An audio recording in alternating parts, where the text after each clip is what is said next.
Bonjour à tous, je m'appelle Pauline Gobert et je suis artiste peintre, illustratrice et autrice de certains ouvrages et je vous présente aujourd'hui le dernier né, s'appelle L'Oracle des copines.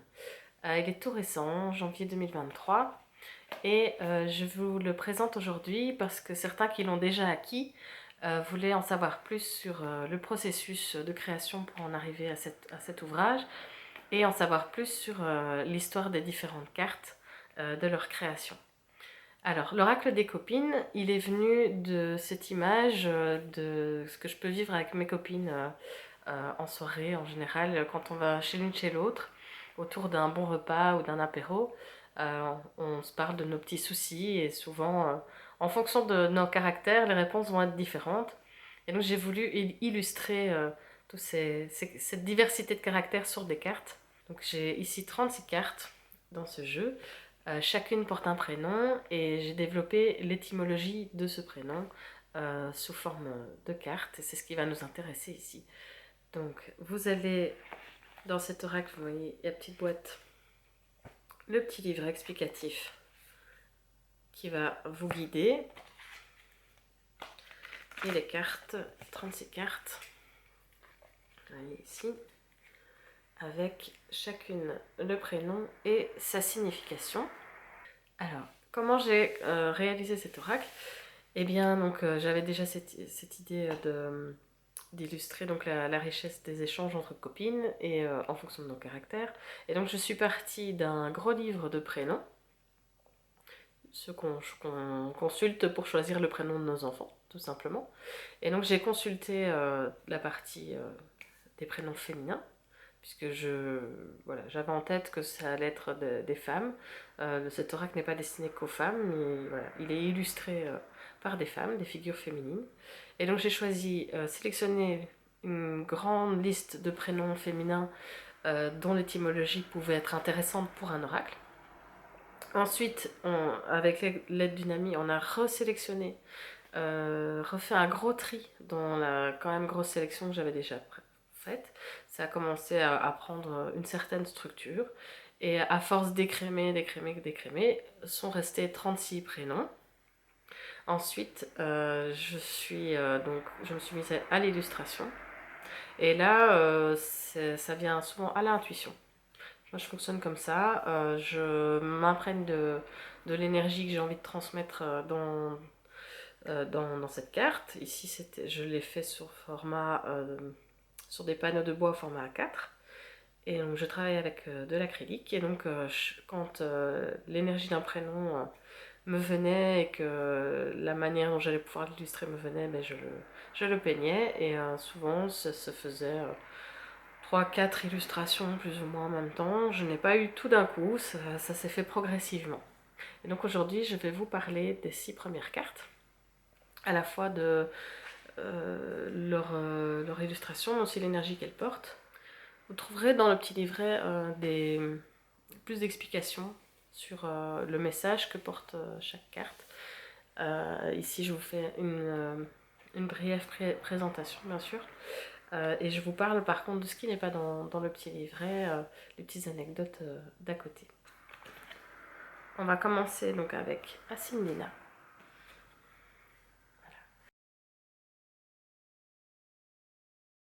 Asindina, ça signifie en sécurité. J'ai voulu illustrer ici ces personnes qui ont besoin d'avoir des bases solides, de se sentir en sécurité, que ce soit matérielle, financière, même en termes d'affection, en termes d'émotion, la sécurité émotionnelle, la sécurité affective, et qui ont besoin de cette sécurité avant de se lancer plus loin.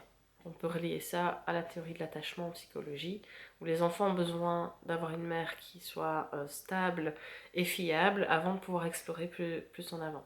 Plus la mère est stable, plus ils ont confiance et plus ils peuvent aller explorer. Ici, ces personnes, elles ont besoin de cette sécurité, de cette base solide avant d'aller plus loin. Et c'est ce que j'ai voulu illustrer. Ici, j'ai particulièrement illustré le terrier du lapin, donc cet endroit en sécurité, cet endroit à l'intérieur là où les animaux se réfugient en hiver, loin des prédateurs, cet endroit chaud. Certains pourraient le voir comme le ventre de la mer, la matrice. Peu importe ce que vous y voyez, ça vous appartient. En tout cas, voilà ce que moi j'ai voulu faire passer. Mais si vous voyez autre chose, c'est très bien aussi. Tant que ça vous parle, c'est le plus important. Voilà pour Asindina. Alors, la deuxième carte, c'est Agnès. Agnès, ça signifie pur. Et Agnès, elle va représenter cette énergie de faire le grand nettoyage de printemps. Vous voyez, c'est à un moment donné, on balaye le passé, on balaye le superflu et on fait de la place pour du neuf. Ça, c'est l'énergie d'Agnès. C'est la grande tornade blanche, quoi, voilà.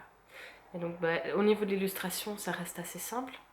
Le blanc parce que symbole de pureté, cette attitude peut-être d'innocence, de paix, comme si tout avait été balayé et qu'un souffle nouveau était là. L'air frais dans la pièce, une fois qu'on a nettoyé, le coup de frais qui fait du bien.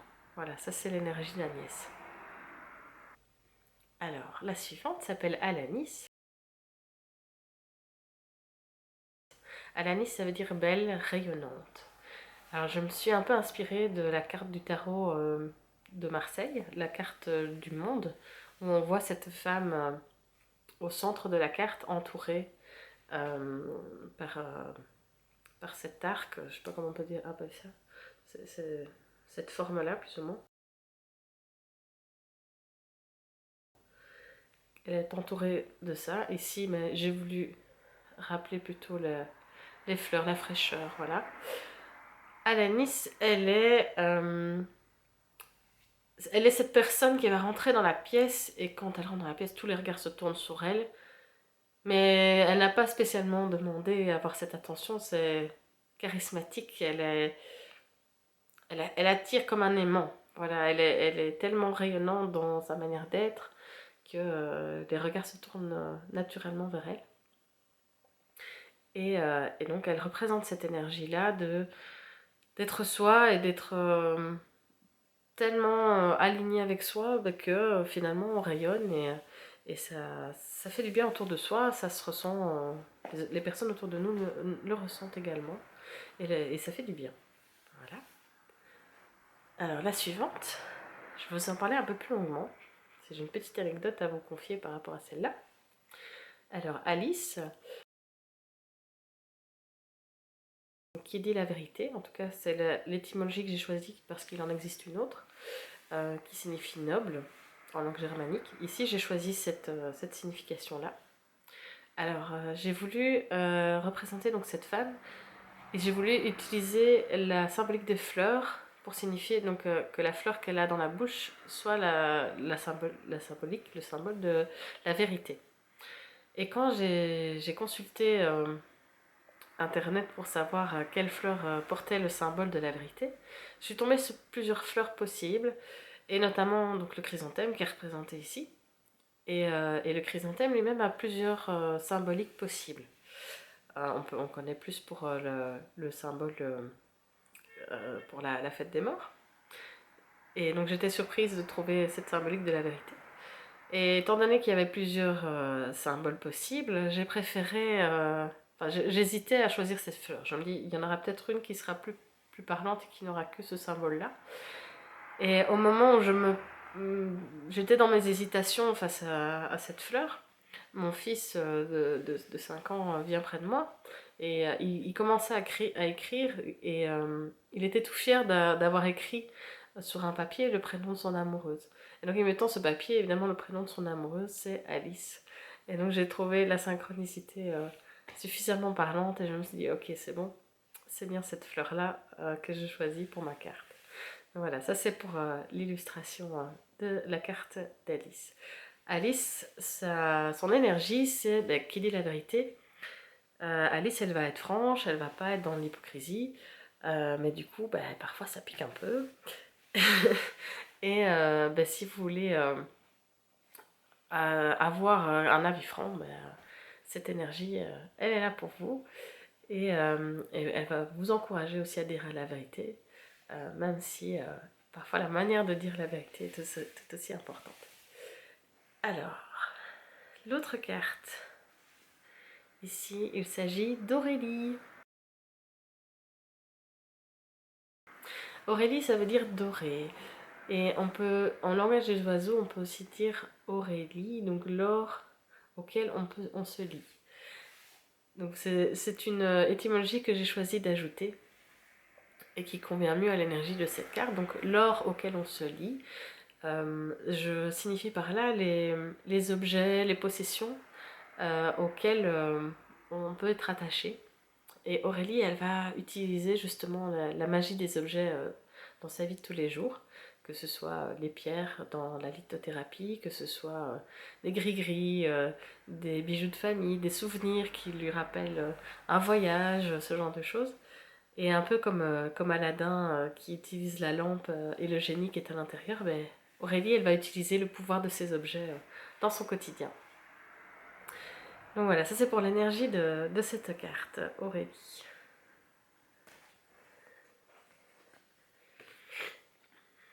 Alors, Barbara, je vais aussi vous en parler un peu plus de Barbara.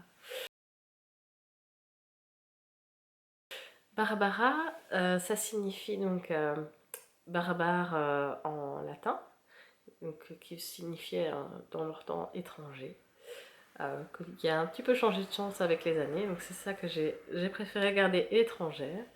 Et donc Barbara, elle est cette personne étrangère au groupe habituel de copines et qui va venir un peu réveiller la dynamique de groupe, qui va venir apporter quelque chose de différent, qui parfois peut faire peur. Et donc Barbara, elle a ce côté exotique, voilà, qui peut parfois malheureusement déranger. Mais en tout cas, dans l'énergie de cette carte, l'invitation, c'est de profiter de cette richesse qui est amenée au groupe. Et alors, par rapport à l'illustration de cette carte, pendant que j'étais en train de l'illustrer, j'avais envie d'avoir quelque chose en bruit de fond, donc de temps en temps je mets un podcast ou un documentaire qui m'intéresse. Et là, pour le coup, c'était un documentaire sur une dame qui était initiée par des Amérindiens, donc en Amazonie. Et cette femme était une femme donc, caucasienne, blanche, qui était initiée donc, par cette tribu. Et c'était la seule, je pense, femme qui avait été acceptée pour être initiée comme chamane dans cette tribu. Et cette femme s'appelait Barbara, bien sûr. Ça ne s'invente pas. Et donc, je trouvais ça comique que ce soit elle qui soit étrangère à la tribu et qui allait s'imprégner de leurs traditions, de leurs enseignements. Et ben, voilà, l'insynchronicité était déjà assez sympathique. Et le lendemain, quand j'ai laissé sécher mon tableau dans le salon, et mon mari qui l'a vu le lendemain s'est dit tiens, c'est marrant, elle a un air de Barbara stressante. Voilà, donc je me dis ok, là il n'y a pas de doute, je pense qu'on est sur la bonne voie. Ça fait quand même double indice par rapport à cette carte. Voilà. Voilà, c'était les 6 premières cartes pour aujourd'hui. Si vous souhaitez suivre les prochaines vidéos qui vont arriver sur le reste des cartes, je vous invite à vous abonner, comme ça vous serez tenu au courant. Si vous souhaitez l'acquérir, cet oracle, vous pouvez me contacter à l'adresse mail que j'aurai indiquée en barre d'infos. Et d'ici là, je vous souhaite plein de bonheur et plein de bonnes choses. Et je vous dis à la prochaine. Au revoir.